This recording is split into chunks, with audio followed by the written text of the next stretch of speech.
How are you with reading parenting books? Is that something that you enjoy or something that you dread? Or do you just buy more of them and never read them? Let's keep calm and mother on. Mothering is way too important to do alone and way too serious to be serious all the time. My name is Christy Thomas, and I am here shoulder to shoulder with you, mothering and enjoying life together. This is the podcast where you can focus on being mindful and taking a deep breath with me and learning new things so you can pause and savor the amazing life you already have. This episode is not the one I had planned to release today, but this is the one that we're getting. Sometimes life works like that, and I think next week the edits will be better, and I'll release the episode. So anyways, I recorded a great interview with Phyllis Bagel. She just wrote an amazing book about middle school superpowers, and if you have a kid age 10 to 15 really, because of the delays socially we know some of our kids have with COVID, post-COVID, then you should totally pick up that book. And that's why I want to talk about this topic, because sometimes we can see these amazing shiny books and pick them up on Amazon or the local bookstore or the library, and then they gather dust. And that's not helpful for anyone. One, I know when I talk to these authors, they are so passionate and excited and on fire about the topics that they're writing about. They want to be helpful. And the books aren't helpful. They're not helpful, guys, if we just buy them and put them on our bookshelves. Authors want their words to be read. Okay? But I know as a mom that's busy, one of the reasons that these books don't get read is that I don't have people to talk about them with. Because as my learning style goes, I need to process by talking. And so I want to tell you about this project that I'm offering starting on the third Mondays of every month during the school year. It's going to be called Lunch and Learn. And every week is going to have a different theme, or every month is going to have a different theme. We're only meeting once a month. And we're going to meet and talk about books. But I read a lot of books. So while we may have a topic that's like empathy, we're not going to talk about just one book about empathy. I'm going to bring you all the tools so that you have a list of books and a list of ideas that you can implement in your family. And all of these Lunch and Learns right now are going to be free. And I'll send out a link afterwards that you can make a donation to if you want to subsidize the time and the energy and the effort that it goes into. But it's not going to be a paid class. It's going to be by donation only at this point, because I want to make sure that the payment isn't a barrier of entry.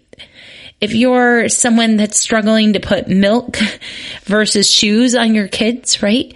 And we know that the economy can feel hard, that I want to honor you and your ideals of growing as a parent.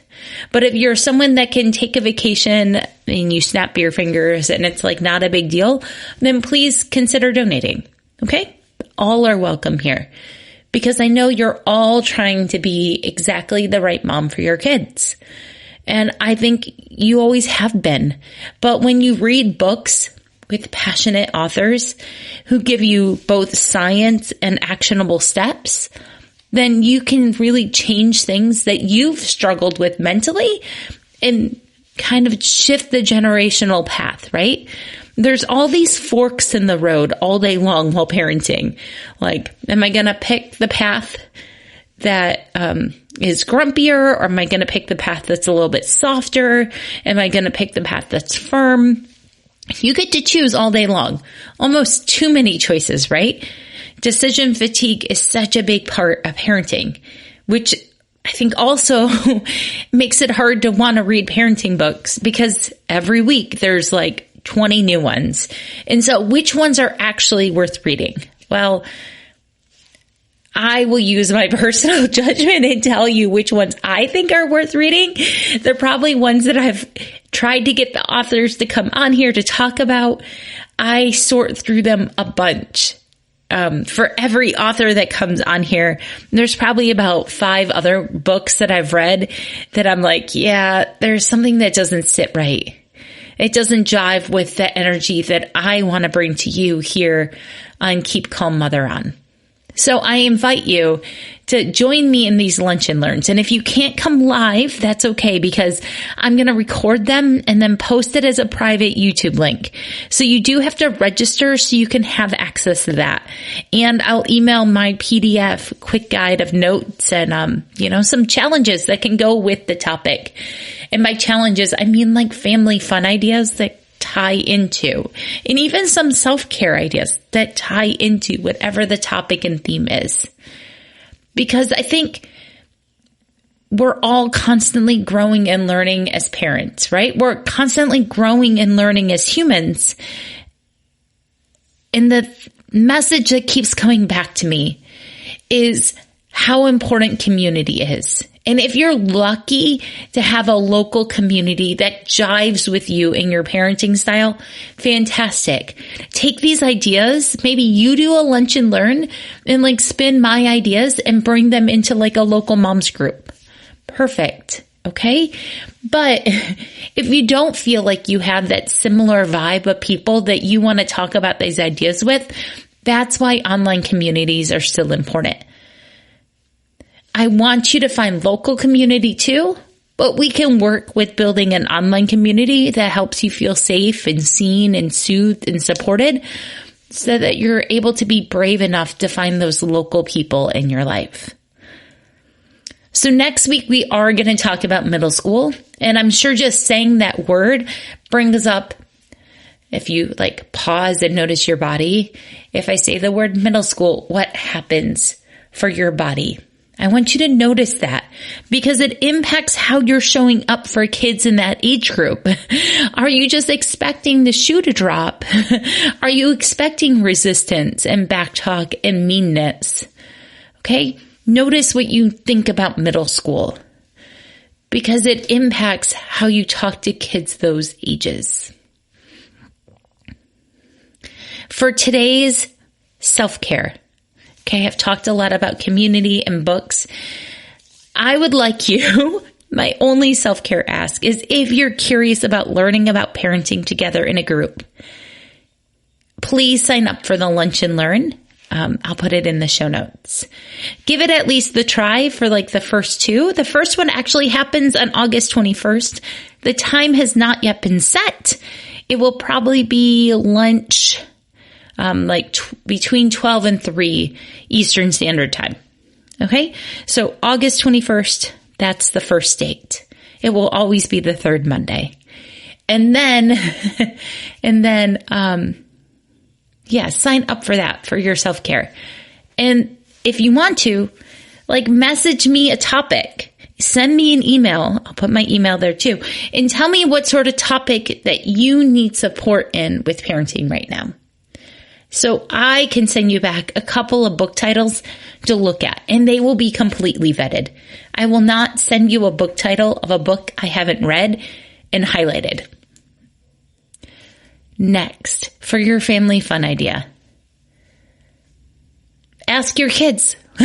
Ask your kids what feels fun for them. I've ran into a couple bumps in my own personal expectations this week of family fun. And I've realized that the reason those bumps were there is that I had made assumptions of what I thought was super fun. And it wasn't super fun for some of my kids.